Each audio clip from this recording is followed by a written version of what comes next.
ocultamos un soplo, lo que se detecta es un flujo turbulento en el corazón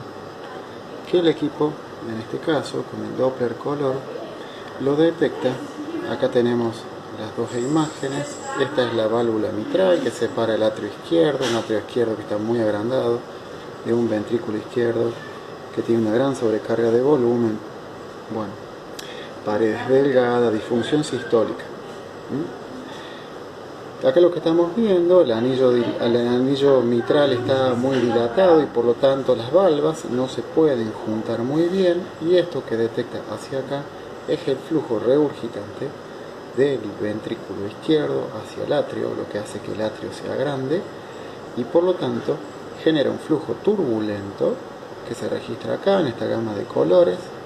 que debería ir de aquí hacia allá, pero sin embargo cuando tenemos la contracción del ventrículo,